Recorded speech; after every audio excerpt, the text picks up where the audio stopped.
sekali dapat berjumpa kembali dengan saya, Putri Alifia Fitra. Pemirsa, di balik capaian kinerja DPRD Kabupaten Lampung Tengah 2025, banyak dinamika, tantangan, sekaligus capaian yang berhasil diraih oleh DPRD Kabupaten Lampung Tengah. Mulai dari proses pembangunan, penguatan regulasi daerah, hingga pengawasan berbagai program strategis yang menyentuh langsung kebutuhan masyarakat. Dan di balik capaian tersebut pula pastinya terdapat kerja keras, komitmen, dan sinergi seluruh anggota DPRD Kabupaten Lampung Tengah. Dan hari ini saya tidak sendiri, pastinya telah hadir bersama saya Wakil Ketua DPRD Kabupaten Lampung Tengah Bapak Cecep Jamani, SSI, MKM dari fraksi PKB. Untuk itu pemirsa, marilah kita sapa narasumber kita pada hari ini. Bapak Cecep, selamat datang kembali menyapa pemirsa Delta TV. Bapak, gimana Pak hari ini kabarnya? Alhamdulillah sehat. Alhamdulillah sehat ya pemirsa. Bapak Cecep selalu dengan aura yang selalu positif dan fresh nih Bapak. Luar biasa sekali. Oke, Bapak, hari ini pembahasan kita menarik karena memang kita sudah menuju di penghujung tahun 2025, di mana pastinya satu tahun kebelakang ini sudah ada capaian-capaian ataupun program-program yang telah dicapai DPRD Kabupaten Lampung Tengah. Nah, untuk ini dari Bapak sendiri Pak, penilaian Bapak terhadap apa saja capaian yang telah dicapai DPRD Kabupaten Lampung Tengah selama 2025 ini Pak? Ya, saya kira luar biasa lah ya. Di 2025 ini kita lihat dari awal Bapak Presiden kan mencanangkan waktu itu efisiensi. Jadi ada efisiensi dilaksanakan di awal tahun 2025. Tapi dengan penuh semangat saya kira legislatif dan eksekutif kita sama-sama bersinergi melaksanakan tupoksinya masing-masing. Kita di DPRD melakukan fungsi regulasi ya, legislasi, kemudian fungsi penganggaran dan juga fungsi pengawasan.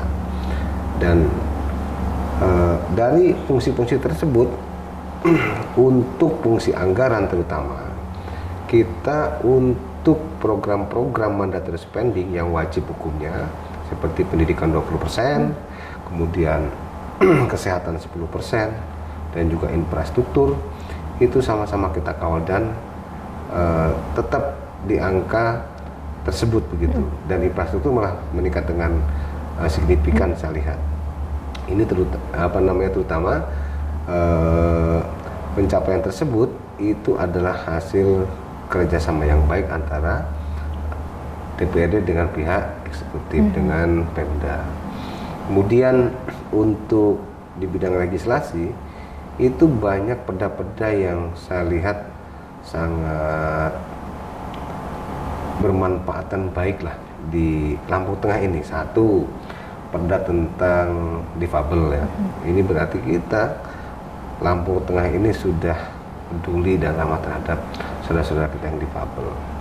Kemudian yang kedua, perda tentang pondok pesantren. Artinya kita di Lampung Tengah ini melihat ada pondok pesantren di Lampung Tengah sekitar 290-an pondok pesantren. Ini adalah itikat baik dari pemerintah Kabupaten Lampung Tengah terhadap saudara-saudara kita yang ada di pondok-pondok pesantren. Dan kami dari fraksi Partai Kebangkitan Bangsa sangat mendorong ini, sangat mendorong, dan akhirnya kemarin di Hari Santri ya, sebelum Hari Santri 22 Oktober itu sudah diluncurkan perda tentang pondok pesantren. Nah, ini saya kira kado yang cukup istimewa lah untuk saudara-saudara kita yang ada di pondok pesantren.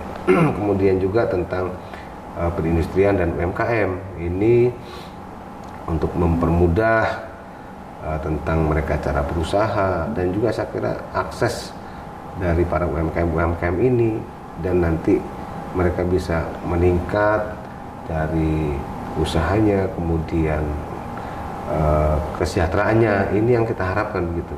Nanti sama-sama kita lihat ya perjalanan dari perda-perda ini, sehingga ini benar-benar bisa menyentuh dan bermanfaat buat masyarakat. Lampung Tengah terutama begitu. Oke, baik Bapak. Jadi sejauh ini sudah ada beberapa perda yang memang sudah terrealisasikan, seperti tadi contohnya di perda pesantren itu ya Pak ya, dan itu menjadi salah satu hadiah juga di tahun ini untuk teman-teman, hadiah istimewa 2025. Tapi Pak, pastinya dalam mencapai program-program tersebut ada tantangan tersendiri. Sejauh ini Pak, dari DPRD Kabupaten Lampung Tengah, adakah tantangan-tantangan Pak? Ya jelas ya. Kalau satu waktu itu kan memang di Lampung Tengah ini hal yang baru lah, perda tentang pondok pesantren. Jadi di Lampung ini belum semua ada perda tentang pondok pesantren. Jadi ketika kita mau menerbitkan tentang perda ini, kita harus keluar, harus kita studi banding ke luar. Sementara waktu itu anggaran cukup terbatas karena kita ada efisiensi anggaran. Tetapi alhamdulillah ya, dengan kerja keras, dengan berbagai upaya ini bisa tetap terwujud perda tentang pondok pesantren. Kemudian anggaran-anggaran yang lain juga itu kan kita lakukan efisiensi sehingga untuk infrastruktur ini kita bisa diupayakan bisa maksimal gitu. Yang mungkin tadinya dengan efisiensi anggaran semua terpangkas, semua termasuk infrastruktur juga bisa membangun atau tidak, ini buktinya bisa kita upayakan, walaupun di situ saya lihat pemerintah daerah melakukan hutang ya ke PT SMI begitu. Tetapi itu salah satu upaya saya kira untuk peningkatan peran dari pemerintah daerah, dari eksekutif, dari legislatif terhadap sarana prasarana yang ada di masyarakat yang memang mereka butuhkan. Apa itu ya, jalan itu. Begitu. Dalam pelaksanaannya sendiri Pak, terkait dengan jalan tadi, apakah saat ini memang sudah berjalan dari kerjasama dari PT SMI sebelumnya itu, atau memang masih direncanakan? Sudah, itu kan kemarin di anggaran perubahan ya, di anggaran perubahan. Makanya nanti sampai Desember sama-sama kita pantau itu. Kami selaku DPRD akan melakukan fungsi kami, yaitu fungsi apa? Fungsi pengawasan. Jangan sampai anggaran yang kemarin sudah kita ketok palu di APBD perubahan ini tidak terserap maksimal, wajib terserap semua. Jangan sampai ada alasan lagi anggaran yang sudah kita siapkan untuk infrastruktur jalan ini ada yang tidak terserap dengan alasan apapun, tidak bisa. Karena sudah kita upayakan semaksimal mungkin. Tinggal dieksekusi aja, dijalankan dan diserap secara maksimal sehingga jalan bisa diperbaiki dengan maksimal begitu. Oke, baik, menarik sekali hari ini pembahasan kita pemirsa. Tapi Bapak, kita akan lanjutkan lagi bincang kita setelah jeda pariwara berikut ini. Pemirsa jangan kemana-mana, tetaplah bersama kami.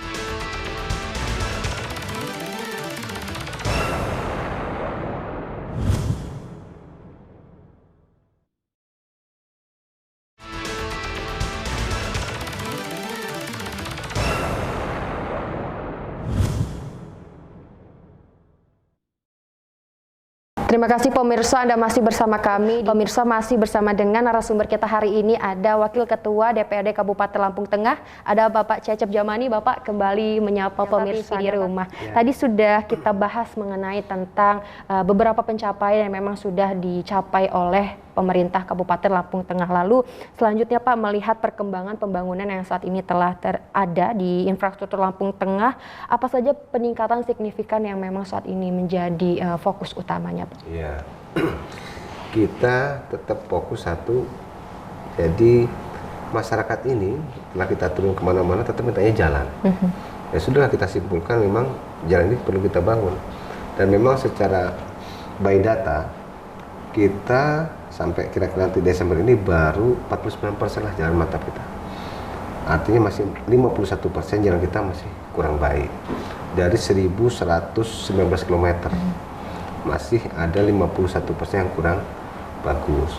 Nah ini tetap kita dorong supaya seluruh lapisan masyarakat yang ada di Lampung Tengah bisa menikmati jalan kita dengan baik. Dan ini saya kira ada karambol efeknya lah ya terhadap ekonomi juga, karena akan berdampak baik. Hasil pertanian akan dibawa ke kota, bisa lebih baik terdistribusi gitu, tidak banyak hambatan kan, otomatis biayanya juga lebih murah, kemudian akses lebih mudah gitu. Ini karambol efeknya banyak, bisa meningkatkan sektor-sektor ekonomi di bidang yang lain begitu. Kemudian yang akan kita dorong juga ya jelas infrastruktur ini supaya bisa berprogres dengan baik, wajib izin beton lah begitu. Jadi kita ada progresnya, misalkan tahun ini tercapai 49%, kemudian ditambah lagi tahun depan itu bisa mencapai 60%, tahun depannya lagi kita kejar lagi bisa di 70%, dan terus akhirnya berprogres sampai 100%. Karena bagaimanapun dengan rigid beton ini masa kekuatannya akan lebih panjang begitu daripada dengan hot mix yang mungkin kekuatannya tidak selama rigid beton begitu, sehingga kita khawatir belum selesai proses sampai 100% ini udah rusak lagi. Kalau rigid beton ya sampai selesai berproses sampai 100% lah. Di samping tetap kita menjaga mandatory spending bidang pendidikan, kesehatan itu tidak boleh di bawah, pendidikan di bawah 20%, kesehatan di bawah 10% gitu. Kemudian masyarakat di bidang pertanian juga sama-sama semuanya kita perhatikan supaya apa? Supaya bisa menggeliat di seluruh sektor. Gitu. Jadi memang dalam melihat kualitas dari bahan-bahan infrastruktur juga menjadi salah satu hal yang menjadi hal utama ya Pak ya, untuk nantinya bisa dilihat untuk beberapa tahun lagi apakah memang masih bisa digunakan atau malah cepat terusak seperti itu. Jadi itu menjadi hal yang utama juga diperhatikan. Lalu Pak, apakah sektor infrastruktur mana yang menurut DPRD masih memerlukan perhatian lebih? Ya saya kira pertama tadi jalan ya Pak, jalan yang masih 50% lebih lah yang harus kita perhatikan lebih, itu menjadi PR besar, itu butuh anggaran besar. Yang kedua, infrastruktur saya lihat masih banyak juga tuh sekolah-sekolah ya, yang mungkin masih kurang layak. Itu ayo sama-sama kita benahin juga. Kemudian fasilitas kesehatan, nah terutama nih, jadi fasilitas kesehatan kita yang ada di puskesmas pembantu, ini harus kita tingkatkan. Sehingga masyarakat, kan kita nih luas Lampung Tengah ini kan 4.500 km persegi. Kalau semua suruh datang ke rumah sakit umum daerah, ya, mungkin ada yang memerlukan waktu sampai 5-6 jam dari pelosok-pelosok itu, sehingga karena jauh sehingga mereka memerlukan waktu yang cepat di daerah masing-masing. Nah ini perlu ditingkatkan fasilitas sarana prasarana kesehatan yang ada di puskesmas, sehingga ujung tombak kita di masyarakat ini bisa melayani masyarakat yang ada di sekitar lah begitu, tidak jauh. Kalau semuanya harus ke RSUD mungkin ada yang tidak mampu, satu terkendala jauh, yang kedua terkendala kendaraan juga kan, sehingga memerlukan kos tambahan, intangible cost-nya makin besar itu begitu. Nah ini caranya bagaimana supaya biaya pengobatan kita semakin murah dan bisa diakses oleh seluruh masyarakat. Berarti pos-pos kesehatan yang ada di tiap kecamatan atau pos-pos puskesmas pembantu yang ada di desa itu bisa lebih maksimal lagi begitu, sehingga bisa melayani masyarakat dengan maksimal dan lebih baik gitu. Agar bisa lebih diaktifkan ya Pak ya, mungkin ya, untuk nantinya bisa digunakan masyarakat yang ada di pedalaman mungkin yang masih sulit akses untuk ke kota, untuk ke rumah sakit daerah umum seperti itu. Jadi ini menjadi hal yang serius juga yang harus nantinya akan diselesaikan DPRD. Tapi pastinya pemerintah Kabupaten Lampung Tengah juga akan terus berusaha dan bersinergi untuk melihat kondisi tersebut agar nantinya juga masyarakat bisa sama-sama menikmatinya ya Pak ya. Lalu Pak, bagaimana DPRD mendorong pemerataan pembangunan agar tidak hanya terfokus di wilayah-wilayah tertentu? Saya kira kan itu dimonitor lah ya. Monitor semua titik dilakukan pemerataan. Walaupun toh kedepannya akan terbangun semua, tetapi memang kan masyarakat itu setiap desa pinginnya dibangun serentak. Ya kalau serentak jelas tidak memungkinkan anggarannya, ya gentian. Jadi setiap desa itu setiap bagian akan kita bangun secara bertahap, ya secara bergantian terutama. Kalau secara bersama-sama anggarannya kita tidak kuat, karena untuk membangun 4.500 km persegi dan 1.119 km panjang jalan kabupaten ini kita lakukan secara bertahap. Mungkin bagi masyarakat yang saat ini belum terbangun jalan kabupatennya, ya mohon bersabar. Mungkin akan dilaksanakan di tahun depan. Yang tahun depan belum, ya mungkin tahun depannya lagi begitu. Oke. Karena proses akan terus berjalan ya Pak ya. Berjalan. Lalu Pak, sejauh ini mungkin di 1 tahun belakang ini pernah tidak atau mendengar langsung aspirasi dari masyarakat ataupun mungkin respon dari yang memang sudah diberikan oleh DPRD saat ini Pak? Ya, ya banyak ya tadi. ketika kita turun ke bawah saat reses atau saat kita turun ke masyarakat menyapa, mereka yang banyak menyorongkan adalah jalan. Jalan. Yang kita akui dari 1119 masih 51% kita bisa bayangkan, berarti masih sekitar 619 km persegi lagi tuh yang belum begitu. Masih banyak lah, masih ya di 600 kilometeran kan, panjang betul itu, masih panjang. Oke, baik Bapak, kita akan lanjutkan lagi diskusi kita tapi setelah jeda pariwara berikut ini Pak. Pemirsa tetaplah bersama kami setelah jeda pariwara berikut ini.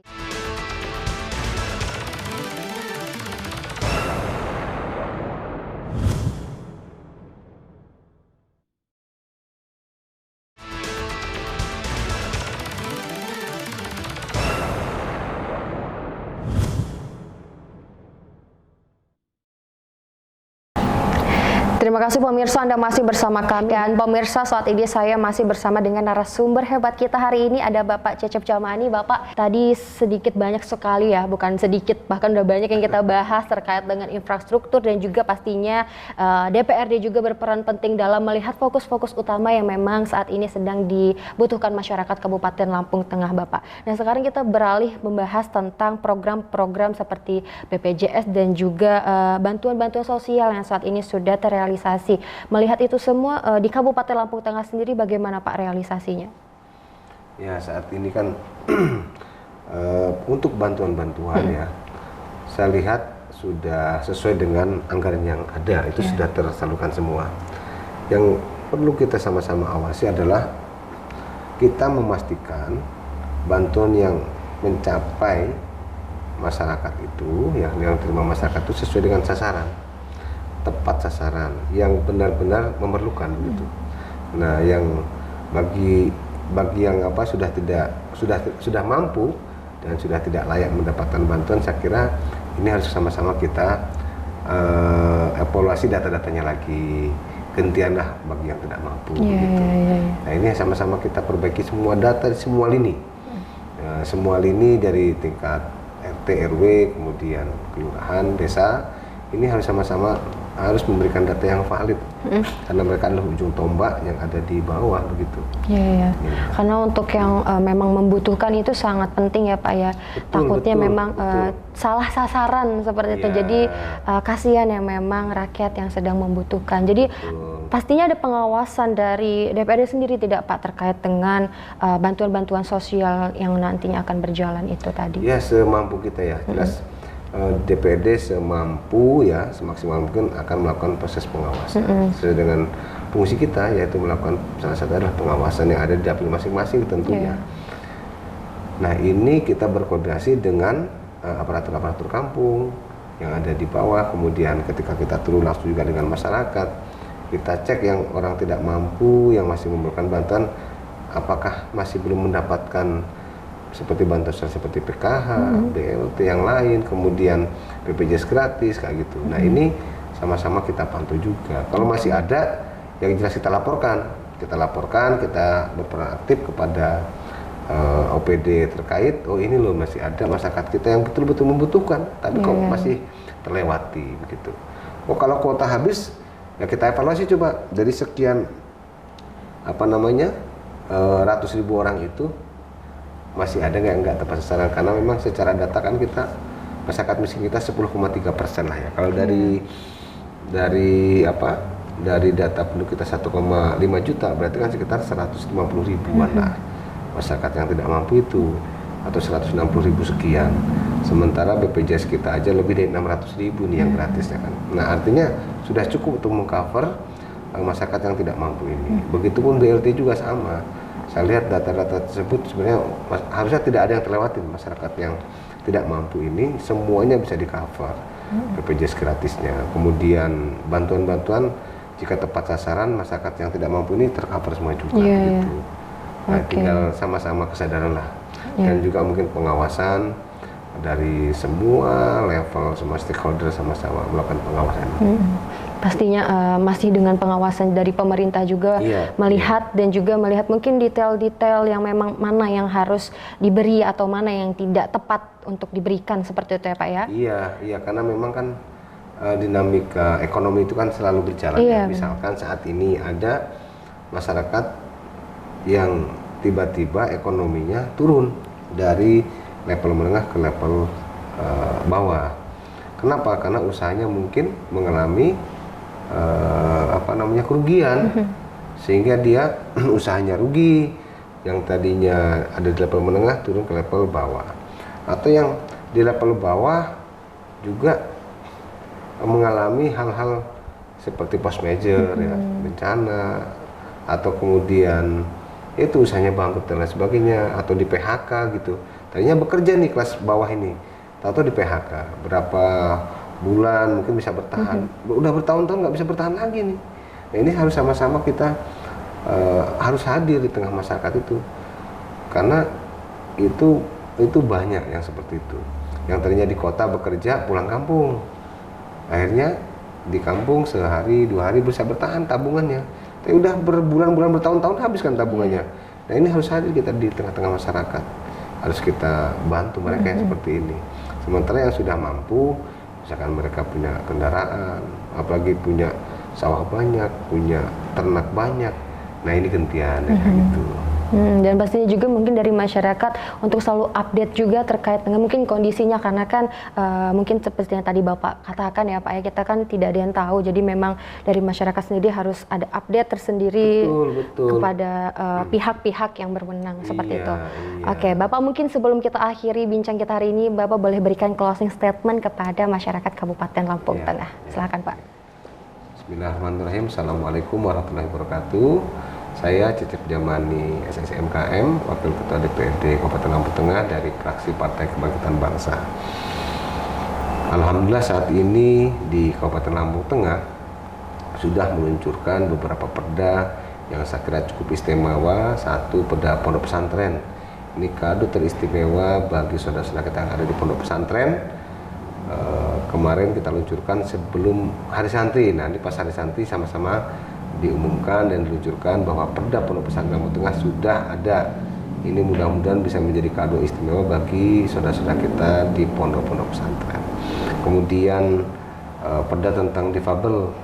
Ini harapan kita Lampung Tengah ini. Nah, ini sudah ramah terhadap saudara-saudara kita yang difabel.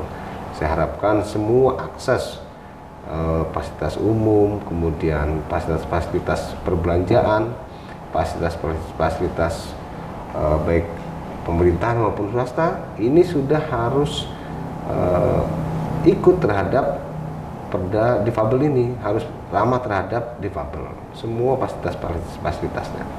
Kemudian untuk UMKM juga ini kita sudah luncurkan perda tentang industri menengah dan UMKM ini. Nah, ini harapannya ini bisa memantik perekonomian ya, mempermudah akses bagi ekonomi menengah, kecil menengah ini, sehingga mereka bisa menjadi lebih sejahtera lagi. Dan masyarakat dan hadirin semuanya, kita di DPRD tetap fokus terhadap monetary spending, yaitu kesehatan, pendidikan 20%, kesehatan anggaran 10%, dan juga peningkatan infrastruktur terutama di bidang jalan. Ini sama-sama kita fokus dan sama-sama kita dorong supaya infrastruktur kita ke depan jalan ini bisa mencapai 100%, yang saat ini masih di angka 49%, sehingga jalan kabupaten kita yang panjangnya 1119 km ini ke depan bisa berprogres, bisa 100%, bisa baik semuanya. Kemudian kawan-kawan kita alhamdulillah saat ini yang tenaga-tenaga honorer, waktu itu kita bentuk pansus honorer dan P3K, alhamdulillah sudah diangkat semuanya menjadi tenaga P3K dan tenaga P3K paruh waktu. Ini mudah-mudahan menjadi angin segar buat saudara-saudara kita semuanya, sahabat-sahabat kita semuanya, dan bisa menjadi pemantik dan memberi sumbangsi yang terbaik buat Lampung Tengah, sehingga Lampung Tengah ini ke depan bisa lebih baik dan lebih maju begitu. Saya kira cukup. Terima kasih. Saya akhiri wassalamualaikum warahmatullahi wabarakatuh. Waalaikumsalam warahmatullahi wabarakatuh. Luar biasa sekali Bapak Cecep. Terima kasih banyak atas kesempatannya dapat berbagi ilmu dan informasi mengenai tentang Kabupaten Lampung Tengah ya Pak ya. Sehat selalu ya Pak ya. Terima kasih banyak atas waktunya. Semangat untuk nanti prioritas di 2026 program-program DPRD semoga dapat terrealisasikan dengan baik ya Pak ya. Oke, baik pemirsa, itulah tadi dialog kita bersama dengan Wakil Ketua DPRD Kabupaten Lampung Tengah, Bapak Cecep Jamani SSI MKM, dan itu tadi sekaligus menutup perjumpaan kita pada hari ini. Saya Putri Alifia Fitra mewakili seluruh redaksi yang bertugas undur diri. Terima kasih atas perhatian Anda dan sampai jumpa.